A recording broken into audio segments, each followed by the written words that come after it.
Hi guys, hope you're all well and have had a fantastic day.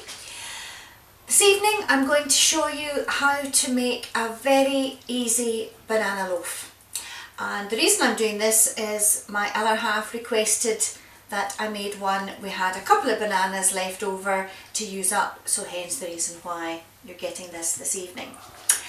In my pot here I already have my butter, a teaspoon of vanilla essence and my sugar, all the amounts of which I will put on the group chat at the end. So I'm going to put that on to heat just now. It's pretty much done. So while I'm doing that, in this bowl here I've obviously got my bananas, which I'm going to mash very soon, in a minute. I then have my egg, which I have beaten up. I've got my flour, which is self-raising flour, which I've also sieved, 60 millilitres of milk, and I've got my dish for it to bake in, and a little sugar to go on the top. So while we are waiting for this to melt, and it won't be long, I'm going to mash the bananas now. The reason I didn't do them earlier on, as most of you who have been to my classes already will have seen, that the banana can go very brown very quickly, just like apples can do the same if they're prepared too far in advance. So that's why I'm doing this right at the very end. So I'm going to just break the banana up into the bowl and then mash it, just as you would do if you were perhaps having a banana sandwich, or if you had a youngster in the house. I'm sure we've all been fed on mashed banana at some point. We want it completely mashed so that it's almost like a puree, and it looks like that. Whoops. Okay, so check this. Yep, it's melted. So to the butter and the sugar and the vanilla, I'm going to add in the mashed banana, and now that I'm going to be mixing it in to the melted butter, then it's not got the chance of going so brown, because it's going to be covered. Okay, so to that I'm then going to add my egg.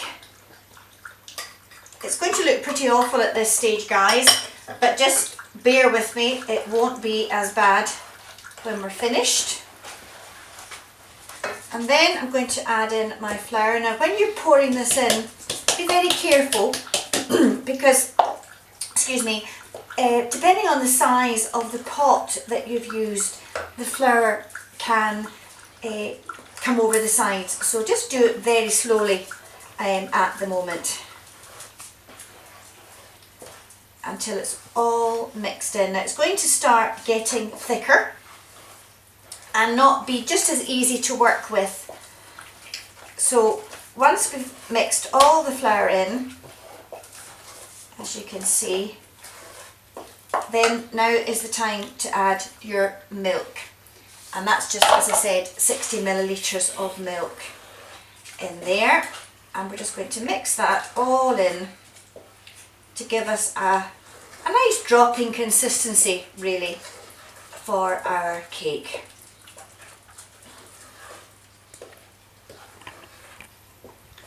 Just keep mixing that, and once it's almost mixed in, you can start to get a little bit faster, but I wouldn't do this at the beginning because it could spill.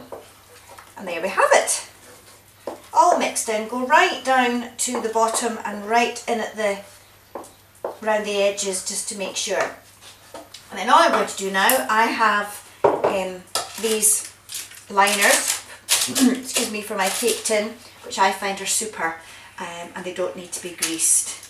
And just carefully pour that in, making sure that we don't go down the sides of the baking paper, otherwise you're going to have a right sticky mess to clean up afterwards.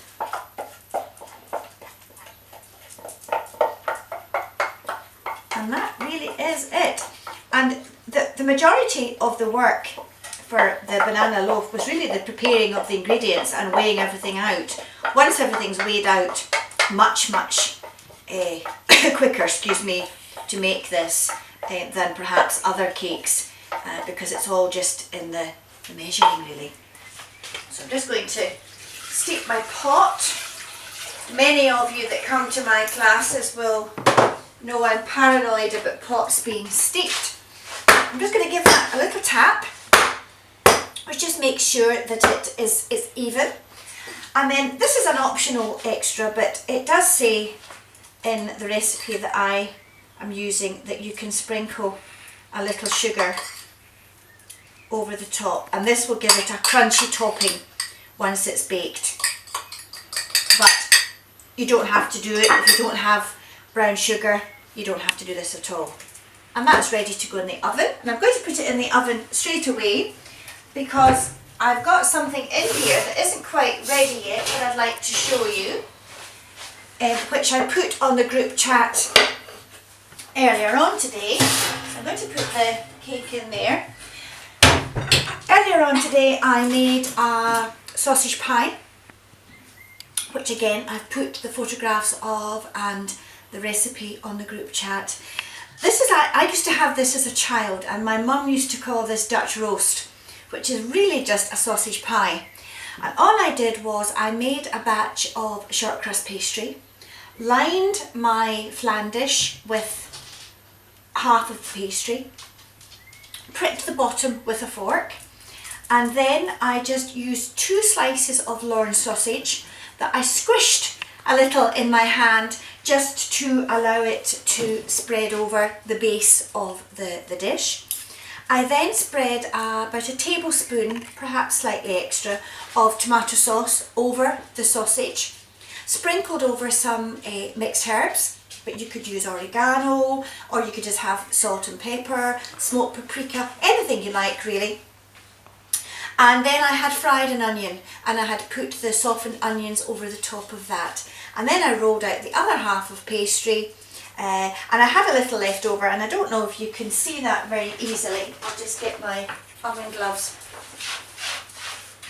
I have actually used the extra pastry and made little heart shapes. I didn't make them by hand. I have a little heart shaper, and then I've put little stars in the centre, and then I finished it off by sprinkling, I brushed it with milk, and then I sprinkled a little parsley and a little smoked paprika over the top, and that is about half an hour away from being ready.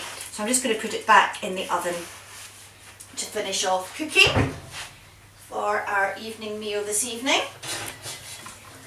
And with that I have got some mashed potato that I have done earlier on today, and at the moment I have some sprouts, the last lot of sprouts from our garden from last year. So that's this evening's meal.